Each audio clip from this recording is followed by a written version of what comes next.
ഇത്തിരി കട്ടൻ ഇട്ട് വെച്ചിട്ട് പോവാ അവർക്ക് വയ്യ. എന്നെ കൊണ്ടതൊക്കെ ചെയ്യിച്ചാലേ പറ്റൂ എന്നുള്ളതാ. ഓ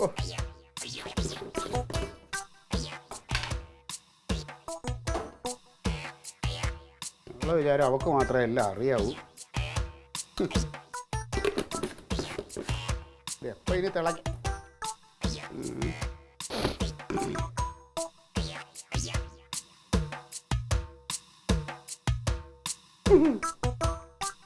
വാട്സാപ്പിൽ വരുന്നപ്പോൾ ഹിന്ദു ഉണരണം, മുസ്ലിം ഉണരണം, ക്രിസ്ത്യൻ ഉണരണം, എന്നിട്ട് രാവിലെ എഴുന്നേറ്റ് പണിക്ക് പോകണം, ഇല്ലെങ്കിൽ കുടുംബം പട്ടിണിയാവും. ഓരോരുത്തന്മാർ എന്തൊക്കെ തമാശകളാണ്. ഇതിന്നൊന്നും തിളയ്ക്കും തോന്നില്ല. ആരെയും വലിപ്പം കൊണ്ട് അളക്കരുത്. ഉദാഹരണം, സവാള കിലോ 50 രൂപ, ചെറിയ ഉള്ളി കിലോ 160 രൂപ. എന്തൊക്കെയാണ്. ഓ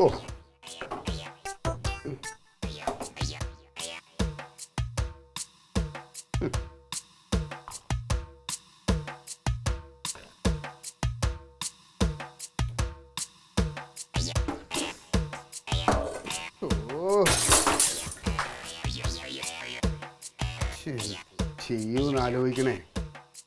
ഇതെങ്ങനെ സംഭവിച്ചത് ഇങ്ങനെ? എടാ ഇത് നേരത്തെ പൊട്ടിയനെ ഇവിടെ ഒട്ടിച്ചു വെച്ചിരുന്നത്. ഇത് എൻ്റെ മണ്ടയ്ക്ക് പഴി ആരാനാണ് ഇതിപ്പോ?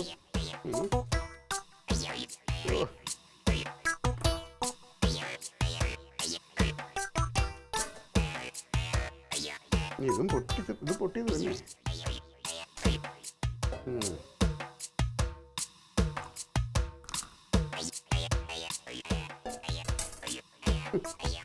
അവിടെ ഇനിയിപ്പോൾ ഇത് പണിയായല്ലോ. ഇന്ന് ഇതേ തന്നെ ഇനി അടുത്ത തുണി കഴുകണം. മര്യാദയ്ക്ക് മീറ്റിങ്ങിന് ഞാനങ്ങ് പോയാൽ മതിയായിരുന്നു.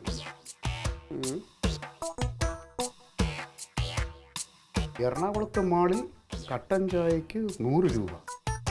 ഭർത്താവേ, 100 രൂപയുടെ സാധനമാണ് അപ്പോൾ ഈ കളഞ്ഞ. 100 രൂപയും 10 രൂപയുടെ ഗ്ലാസും. എന്ത് ചെയ്യത്? ഒരു സാധനം ഇതെടുത്ത് വയ്ക്കാൻ ഇവിടെ ഇനിയിപ്പോൾ 100 രൂപയുടെ മുതൽ കിടക്കുന്ന കിടപ്പേ. ദിവസം രാവിലെ അപ്പം 100 രൂപയുടെ സാധനമാണ് ഇവിടെ കുടിക്കുന്നത്. ഇവിടെ ബാക്കി വന്നാൽ എടുത്തങ്ങ് കളയണം അവള്. എന്തായാലും ഈ മെസ്സേജ് അവൾക്കൊന്ന് കാണിച്ചു കൊടുക്കണം. നേരത്തെ ഇറങ്ങണേ. ഫാസിലില്ല. അവന്റെ ഉമ്മക്ക് എന്താ അസുഖം? ആശുപത്രി പോണോന്ന് കണ്ടു. ഫാസിലില്ലെങ്കിൽ നേരത്തെ ഇറങ്ങണം. ഇതാ ഞാൻ പറയണ ഒരു 2 വീലർ മേടിക്കാൻ. 2 വീലർ മേടിക്കാതിരിക്കാൻ ഇപ്പൊ എന്താ? ഓ അത് ഓടിക്കാൻ അറിയണ്ടേ? ഓടിക്കാതെ പിന്നെ പറ്റുമോ? അത് തന്നെ പോവില്ലല്ലോ. 2 വീലർ വാങ്ങിക്കണ്ടേ നമുക്ക്? നീ ഒരു കാര്യം ചെയ്യും, ആദ്യം നീ അത് എങ്ങനെയെങ്കിലും പോയിട്ടൊന്ന് പഠിക്കും. ഞാൻ പഠിച്ചിട്ട് എന്താ കാര്യം? നിങ്ങൾ പഠിക്കണ്ടേ? അല്ല, നീ പഠിച്ചു കഴിഞ്ഞാൽ പിന്നെ എന്നെ കൊണ്ടുപോയാക്കാലോ.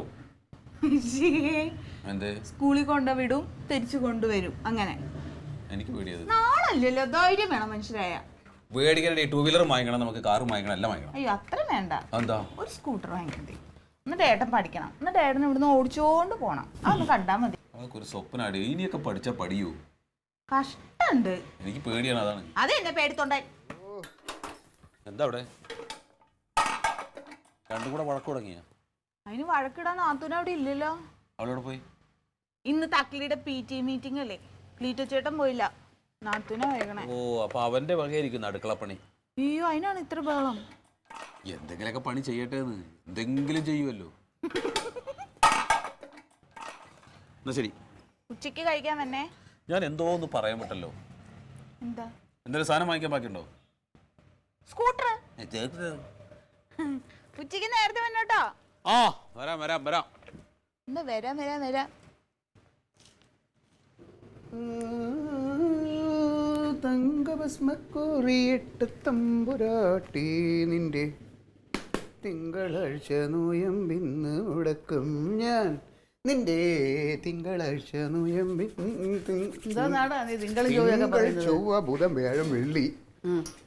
ഈ തിങ്കൾ മുതൽ വെള്ളിക്കകത്ത് തക്കളിമോളെ ഫീസ് കൊടുത്തില്ലെങ്കിൽ സ്കൂളിൽ പ്രശ്നമാവുമെന്ന് പറഞ്ഞു. അങ്ങനെ പറഞ്ഞു. അതിന്റെ നിന്റെ അടുത്ത് പറഞ്ഞില്ലേ? എന്താ?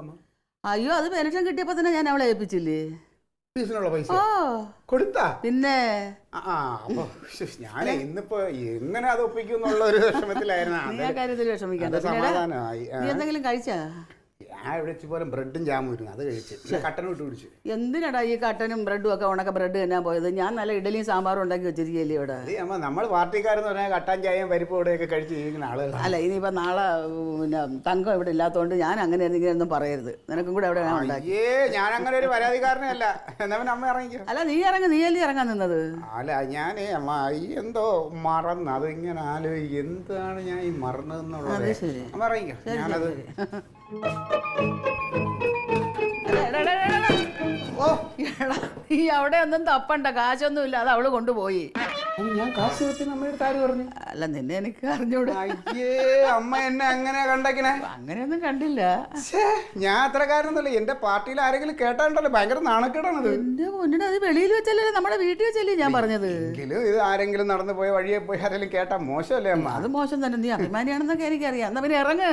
ഞാൻ മറന്ന സാധനം ഇതായിരുന്നു കണ്ണട. അത് ശരി, എന്നാ പിന്നെ ഇറങ്ങ്. അമ്മയ്ക്കെങ്കിലും തോന്നിയല്ലോ ഞാനൊരു അഭിമാനിയാണെന്നുള്ള കാര്യം. ഇനിയിപ്പോ ഇവിടെ നിന്നിട്ട് കാര്യമില്ല. പിന്നെ അമ്മ ഈ വാതിലൊക്കെ ഒന്ന് അടച്ചേക്കണേ. ഓ ഞാൻ അടച്ചോളാം. പിന്നെ ഇറങ്ങിക്കോ.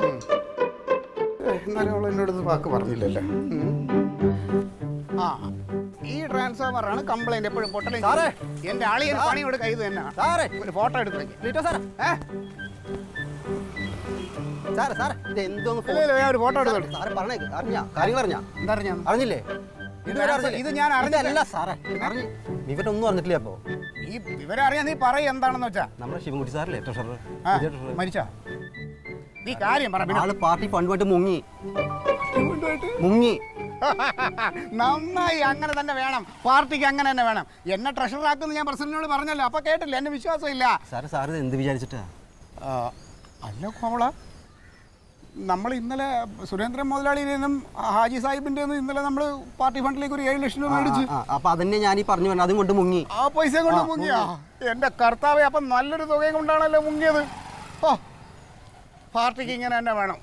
എന്നെ വിശ്വാസം തീരെയല്ല. ഞാനായിരുന്നെങ്കിൽ കാണിക്കാൻ വല്ലതും ചെറുതായിട്ട് വിഴുങ്ങിയുള്ളൂ. ഇതിപ്പോ അമ്പലവും വിഴുങ്ങി, പ്രതിഷ്ഠയും വിഴുങ്ങി. എന്ത് ചെയ്യുമെന്ന് ആലോചിച്ച് നോക്കണം. ഇനിയിപ്പോ എന്നെ ആരെങ്കിലും സംശയിക്കും ഇതില്?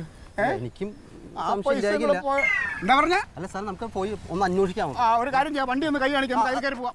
ഹലോ